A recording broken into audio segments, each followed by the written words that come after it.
মুখ্যমন্ত্রীর নিরাপত্তার নামে পুলিশের কড়াকড়িতে অতিষ্ঠ তার পাড়ার লোকজন। তাদের অভিযোগ, পাড়ায় ঢুকতে বেরুতে পুলিশের তল্লাশিতে পড়তে হয় তাদের। বলছেন উনি মমতা ব্যানার্জি ছবি দিয়ে দু রকমের উনি ডুয়েট করছেন, ডুয়েট। এগুলো ইনজেক্ট আমরা জানি, আমরা জন্মগত পরিচিত, আমরা জানি মাথায় কি আছে, কিভাবে ইনজেক্ট করা হয়েছে। আমি অনেকক্ষণ ধরে দেখছিলাম, কিচ্ছু বলিনি। একজন ভদ্রমহিলা, প্রোটেস্টের একটা ধারা আছে, যে ছবি, যে প্রশাসন, যার বিরুদ্ধে এত আন্দোলন, তাকে আমি বুকে টানিয়ে রেখেছি। What is the meaning? অথচ আমি বলছি ডুয়েট। বুঝতে পেরেছেন? এই মবটাকে উনি কন্ট্রোল করার চেষ্টা করছিলেন। উনি না শুধু, আরো কেউ আছে, আরো দু একজন আছে, মিশে আছে, আরো মিশে আছে। আমরা তো জানি না। আপনি কি এখানে থাকেন? আমাদের মেয়ে বলে ওনাকে এগিয়ে দেওয়া আপনি হয়েছে। কি এখানে থাকেন? হ্যাঁ, এখানে থাকি আমি। আমাকে ওরা পরিবার সবাই ছেড়ে। আমার নির্দিষ্ট পরিচয় আছে। আমি একজন সঙ্গীত শিল্পী, আমার নির্দিষ্ট পরিচয়। আমাদের এই পাড়ার উনি গান গান, উনি সঙ্গীত শিল্পী। শুধু তাই না, আমার ছেলে এখন এই মুহূর্তে নাম করা একজন সঙ্গীত শিল্পী। এবং আমরা এ পাড়ার আপনি আরেকটা কথাও বলছিলেন যে চলাফেরা করতে এখানে একটু সমস্যা হয়। আমরা এখানে 9টার পরে আমাদের কিছু জনকে কিছুদিন কিছু ঘটনা ঘটেছে, তার ফলে আমাদের কিছু জনকে ছেড়ে দেয়, মুখ চেনা পুলিশরা চেনে ছেড়ে দেয়।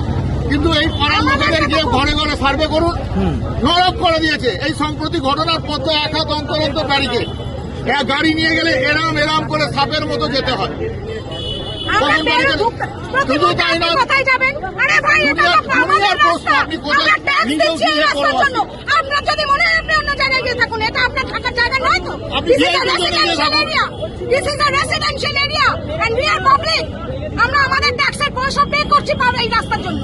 কেন প্রতি মুহূর্তে আমাদের হেনস্থা হতে হবে? এই দায় কার? কোন রাস্তার কথা আপনি বলছেন? হরিস্টেটের ডিস্ট্রিক্ট, ওটা হরিস্টেটের ডিস্ট্রিক্ট। কেন আপনাদের সমস্যা হয়? হয়তো উনি থাকেন বলে। উনি মানে কে?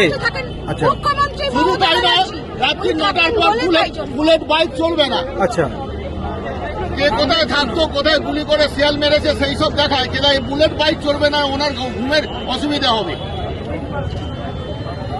নানা রকম ফ্যাচার, নিত্য নতুন সব এক একটা গার্ড দেবে, তারা চেনে না। ও প্রায় দিনই ঝামেলা এখানে। কি চাইছেন আপনারা? আমরা চাইছি উই ওয়ান্ট জাস্টিস, কোনো কিছু নয়, বিচার চাই। আর এই রাস্তায় যে আপনাদের সমস্যা হয় থাকতে, সেই ক্ষেত্রে আপনারা কি চাই? সেই সমস্যার একটা সমাধান চাই। উনি যেভাবে ঘিরে নিয়েছেন, দেখুন না, ব্রিজের ওপরটা দেখুন, দেখুন ওইদিকে পুরো কাঁটাতার, গঙ্গার ওপারে চলে যাবেন, জেলের ওইদিকে মানুষ সমান কাঁটাতার। সৌন্দর্যের নামে একবার এখানে টেকের ওরা ঢুকে পড়েছিল, গঙ্গা পেরিয়ে পুরো ওপারটা কাঁটাতালের জাল দিয়ে দিয়েছে। ঠিক আছে, ওপারে পুলিশ, এপারে পুলিশ, গলির মধ্যে পুলিশ, গলি দিয়েও যদি শর্টকাটে মারবো, দাদা কোথায় যাবেন বলুন? যেখানে আমাদের জন্ম, সেখানে যদি এত কৈফিয়ত দিতে হয়, সবসময় সকলের মাথা ঠিক থাকে। আপনার বাড়িতে যাওয়ার সময় আপনাকে যদি বলে যে দাদা আপনি কোথায় যাবেন, যেখানে আপনার জন্ম, আর সবথেকে বড় সারাদিনে কাজের পর যখন ফিরছে মানুষ ক্লান্ত হয়, তখন তাকে বলতে হয়, তখন তো হওয়া মুশকিল হয়। এই ব্যাপারগুলো বুঝুন। মানে এই সমস্যাটা আপনার একার না, এই আপনারা যাবেন, সার্ভে করবেন, দেখবেন সকলে ঘরে ঘরে বিরক্ত, ঘরে ঘরে বিরক্ত। আমরা কি মানুষরা? যখন তখন রাস্তা বন্ধ, মিটিং হচ্ছে, যখন তখন মেন রাস্তা বন্ধ, যখন খুশি ওখানে একটা ওলা ওবের স্বাচ্ছন্দ্যে ঢুকতে পারে না, চায় না। আমাদের পেশেন্ট নিয়ে কোথাও যেতে হলে আমার মা নিজে পেশেন্ট যায়, ওবের আসতে চায় না, এখানে নিতে চায় না। এই হরিচাঁদ মানে ওলা উবের আসতে চায় না, নিতে চায় না এখানে। আর জোম্যাটো সুইগি খাবার দাবার ওরা প্রাণের ভয় আসে ওই জন্য, কারণ আমরা নালে ঘুরে ঢোকে, কিন্তু ঢুকতে দেবে না এরা। মানে স্বাভাবিক পরিষেবা, নিজেদের বাড়িতে ঢুকতে পারবো না, এটাই হচ্ছে এখন স্বাভাবিক পরিষেবা থেকে আমরা বঞ্চিত। স্বাভাবিক পরিষেবা কিছু বলতে হলে বলবে যে আপনারা আমাদের বলুন, আমরা অ্যাম্বুলেন্স করে দেবো। আর সবসময় কি আপনাদের বলা যায়? গত করোনা থেকে একটা প্রাকৃতিক ঘটনা ঘটেছে, তাহলে উপায় তো একমাত্র শুধু এখান থেকে বেঁচে চলে যেতে হবে সম্পত্তি। চলে